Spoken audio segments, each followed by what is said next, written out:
हो गया भाई, हो गया, खत्म, टाटा बाय बाय, मतलब हो गया। मुंबई इंडियंस अभी कुछ दिन पहले जो नीचे बैठी थी, नाइन्थ टेंथ पोजीशन पर बैठी थी, वो थर्ड नंबर पे आ गई यार। मतलब ये सोच कर हैरानी हो रही है कि भैया क्या हुआ, मतलब क्या हुआ इतने कुछ दिनों में कि बाकी सारी टीम एक तरफ से साइड होती गई और मुंबई के लिए ऐसा रास्ता बनता गया। और सोचो कहां वो टीम जो अभी कुछ दिन पहले चेन्नई सुपर किंग्स से हाथ में हाथ डाल करके साथ चल रही थी, मानो के दोनों भाईचारा निभा रहे हैं, और यहां अचानक से आसमान जमीन का फर्क कर लिया भाई।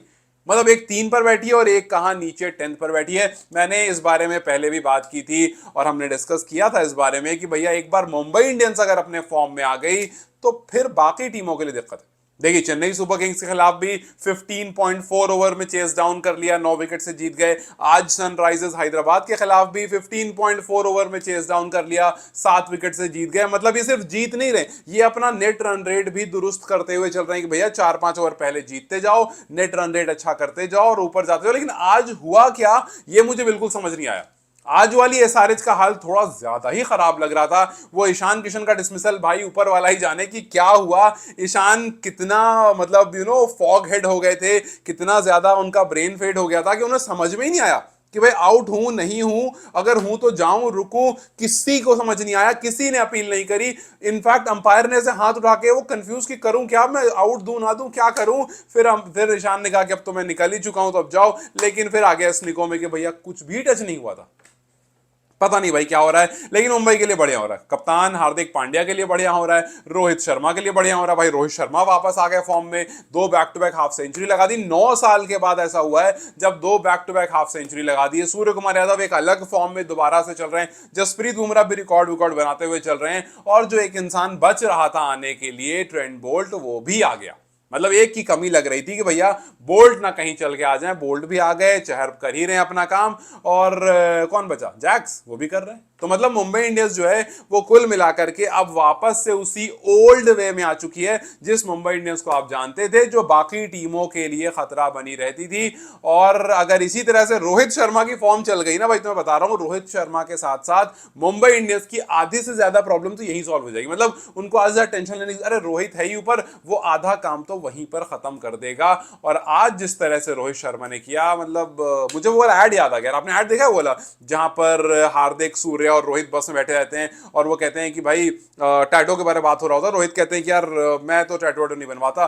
तो हार्दिक कहते हैं क्यों, आप तो हाथ में, आप पूरी जगह आपके हाथ में। तो कहते हैं मेरे पास 6 ऑलरेडी है ना, एक और आने वाली है, 7 हो जाएगी, कहां कहां बनवाऊंगा। तो मतलब मैं, मुझे लग रहा है भैया 6 आ चुकी है इनके पास, पहले ही ट्रॉफीज 6 हैं और 5 आईपीएल की, एक चैंपियंस वाली। सो 6 ऑलरेडी इनके पास हैं, एक और आ जाए 7 हो जाएगी। जो हालत इन्होंने अचानक से अपनी बदली है, कुछ भी हो सकता है। पहले दिल्ली को 12 रन से हरा दिया, फिर एसआरएच को 4 विकेट से हरा दिया, फिर उसके बाद सीएसके को 9 विकेट से, और फिर एसआरएच को 7 विकेट से हरा दिया।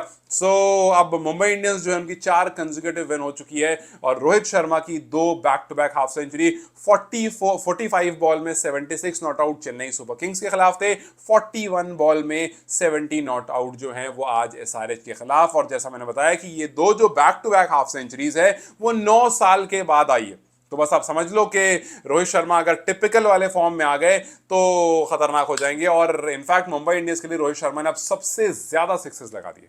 इससे पहले एक आयरन पोलार्ड के नाम ये रिकॉर्ड था, लेकिन अब वहां भी रोहित ऊपर चले गए। 259 का आयरन पोलार्ड का था और रोहित शर्मा ने अब उनको भी पीछे छोड़ दिया। सो अब यहां से जो भी नंबर एड्स होंगे वो बस प्लस होते जाएंगे, बिकॉज वहां भी मुंबई चा राजा जो है वो बिल्कुल ऊपर बैठा। और सिर्फ यहां पर नहीं, आज उन्होंने एक और माइलस्टोन टच कर दिया। आज उन्होंने टी20 में 12,000 रन भी कंप्लीट कर दिए।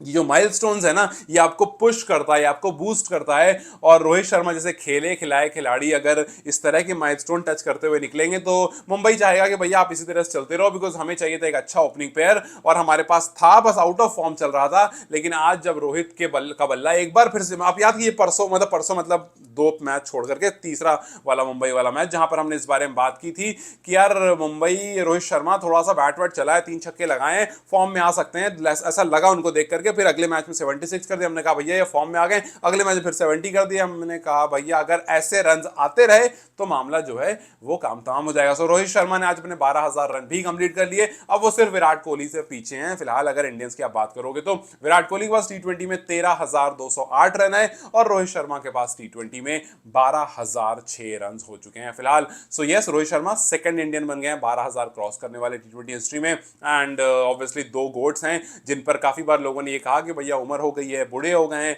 छुट्टी का टाइम हो गया, टाटा कर दो, बाय बाय कर दो, लेकिन ये तो रन्स पर रन्स बनाए जा रहे हैं और रिकॉर्ड्स पर रिकॉर्ड बनाए जा रहे हैं। सो यस, रोहित शर्मा ने आज जिस तरह से अपना ये रिकॉर्ड बनाया, जिस तरह से उन्होंने अपना ये माइलस्टोन टच किया, उपल स्टेडियम जो था वो हैदराबाद का थोड़ा कम लगा। वो लगा कि भैया रोहित का जलवा तो है, क्योंकि जब रोहित शर्मा ने अपना ये माइलस्टोन टच किया और इनफैक्ट उससे पहले भी पूरे में शोर हो रहा था रोहित रोहित, वो बता रहा था कि ये इंडियन कैप्टन है ना भाई, तो इनका असर कुछ अलग है। और वाकई उपल स्टेडियम में एक अलग से आवाज गूंज रही थी जो सिर्फ और सिर्फ रोहित के नाम पर थी, जो सिर्फ और सिर्फ हिटमैन के लिए उठ रही थी। और वो बताता है कि रोहित शर्मा एक बार अगर रन्स बनाने लग जाते हैं तो फिर उसके बाद जो भी टीम के लिए हो, चाहे वो मुंबई के लिए हो चाहे वो इंडिया के लिए हो, फर्क नहीं पड़ता। आपको याद होगा कुछ दिन पहले एक वॉक्स पॉप कहते हैं, मतलब जो रोड पर आप बाइट लेते रहते हो वॉक्स पॉप कहते हैं। सो वॉक्स पॉप एक बड़ा वायरल हो रहा था जहां पर एक बंदा था मुंबई की टी शर्ट में और उसने कहा कि यार रोहित शर्मा का मुझे समझ नहीं आता, इंडिया के लिए खूब खेलते हैं, मुंबई के लिए नहीं खेलते, इनको बाहर निकाल दो। जिस दिन से मैंने वॉक्स पॉप देखा उस दिन से रोहित शर्मा रन मार रहे हैं, तो चाहे तो उन्होंने भी देख लिया होगा और उनके अंदर का रोहित शर्मा जाग गया होगा।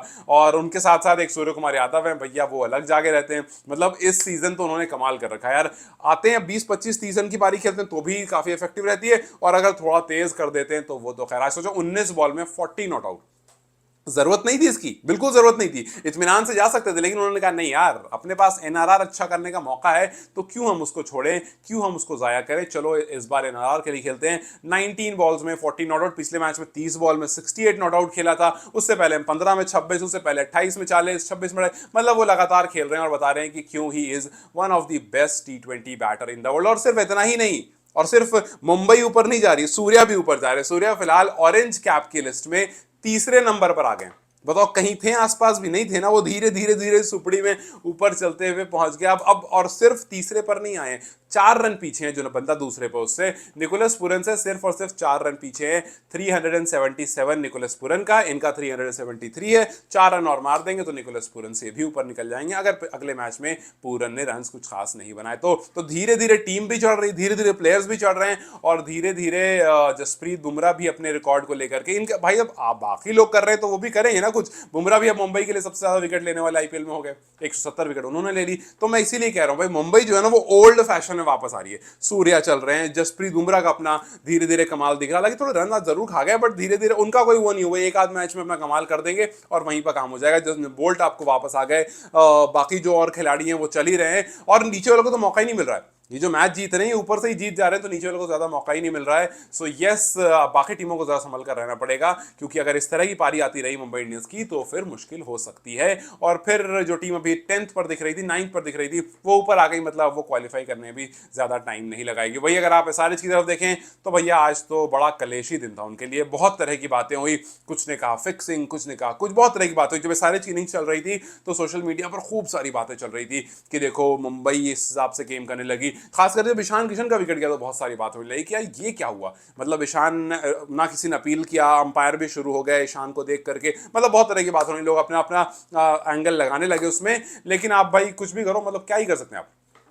35 पर 5 जिस टीम का विकेट है, जो टीम खेलना चाह ही नहीं रही, मतलब ट्रेविस हेड को आपने इससे पहले कभी ऐसा देखा है कि वो इतना केयरलेस, मतलब बंदा ऐसा लग रहा है, वो अभी कुछ दिन पहले सहवाग ने कहा था ना कि ऑस्ट्रेलिया के प्लेयर्स जो हैं वो आते हैं, ढेर सारे पैसे लेते हैं और बिना दिल के खेल करके यहां से चले जाते हैं। जैसे आप मैक्सवेल को देख लो, जैसे बहुत सारे एग्जाम्पल दिया था उन्होंने कहा सिर्फ एबी डिविलियर्स, रिकी पॉन्टिंग, ऐसे 2-3 नाम लिए थे उन्होंने कि विदेशी ये खिलाड़ी हैं जो दिल लगाकर जिन्होंने आईपीएल खेला है, वरना सारे के सारे ऐसे हैं जो आते हैं, पैसे लेते हैं और चले जाते हैं। भाई फिलहाल तो ऐसे ही लग रहा है कि जो जिस तरह से ट्रेविस हेड खेल रहे हैं इस बार, बिल्कुल उनका दिल नहीं है ऐसा लग रहा है। और सिर्फ ट्रेविस हेड नहीं, पूरी की पूरी एसआरएच ऐसा लग रहा है कि यार बेदिल का खेल रही है, और आते हैं विकेट गिफ्ट करते हैं चले आते हैं। ईशान किशन ने भी वैसे ही किया, आए, मतलब आप सोचो कि इतना ब्रेन फेड मूवमेंट वो था कि उनको खुद नहीं पता चला कि वो करें क्या, मतलब वो आगे बढ़े, रुके, आगे बढ़े, चलो यार चले ही जाते हैं। बाकी को लग रहा है यार क्या हुआ, दीपक चहर ऑलरेडी पीछे मुड़ चुके हैं, फिर देखते हैं कि अंपायर ने हाथ उड़ाया तो अपील कर रहे हैं, मतलब कुछ पता नहीं, वो तो मूवमेंट समझ ही नहीं आया कि वो हुआ क्या, इतना ब्रेन फेड कैसे हो गया। फिर नीतीश रेड्डी आते हैं, वो भाई वो भी रेडी नहीं है, वो भी आते हैं और ऐसे करके हाथ में देकर चले आते हैं कि ये लीजिए आप प्यारा सा कैच। उनकी बॉल टाइम नहीं हो पाई और बॉल जो है वो मिड ऑन पर ही पकड़ा गई। सो ये सब देख करके अब ऐसा लग रहा है कि भैया जिस टीम के लिए आप सबसे ज्यादा एक्साइटेड होते थे वो आपका सबसे ज्यादा इंटरेस्ट मार रही है, सबसे ज्यादा बोर कर रही है। अब तो शुरू के 9 ओवर में 37 रन बोर्ड पर हैं, 5 विकेट गिर चुकी है।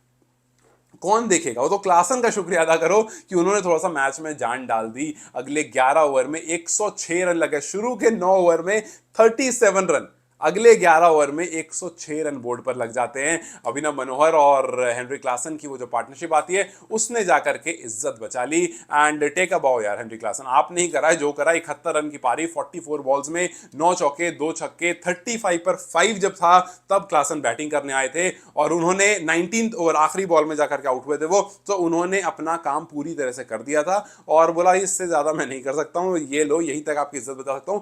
मैच जीतने लायक स्कोर नहीं है बट इज्जत बच जाएगी आपकी।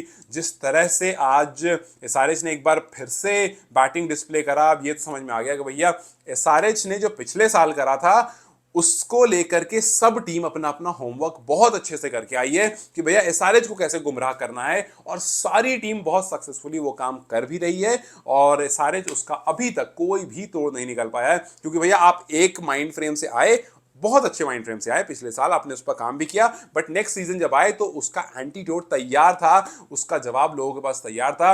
और जब वो जवाब आपके सामने आना शुरू हुआ तो आपके सारे बैटर्स जो हैं वो डिसमिस होना शुरू हो गए और वही आप चले आए जहां पर हमने पहले भी 2008, 9, 10 में आप देखिए डेक्कन चार्जर्स हो गई और भी बहुत सारी टीम थी जो बहुत बहुत बड़ी टीम लगती थी, बहुत बड़े प्लेयर्स थे, लेकिन टीम एकदम से फ्लॉप हो जाती थी क्योंकि ऑपोजिशन उनके लिए प्लान्स बना कर आता था और शायद वो उस प्लान के बारे में सोचते नहीं थे, ध्यान नहीं था, या फिर अपने प्लेयर्स पर ओवर कॉन्फिडेंट थे और फिर उनकी भी टीम ऐसे ही गिरी थी जैसे इस बार सनराइजर हैदराबाद गिरी है। तो चलो देखते हैं कि क्या ये कुछ अलग करते हैं या फिर ये भी चेन्नई सुपर किंग्स की तरह यही सोचकर बैठे हैं कि भैया अगले सीजन की टीम बनाते हैं, अगर यहां पर कुछ नहीं बना तो अपने पास वही लास्ट ऑप्शन है। खैर, आप एसआरएच के आज के दिन को या आज एसआरएच वर्सेस एमआई को किस तरह से देखते हैं? कौन सा एक वर्ड होगा आपके लिए जिसमें आप डिस्क्राइब करोगे इस मैच को? जो कमेंट्स में जरूर बताएं। Till then you guys take care, I will see you very soon.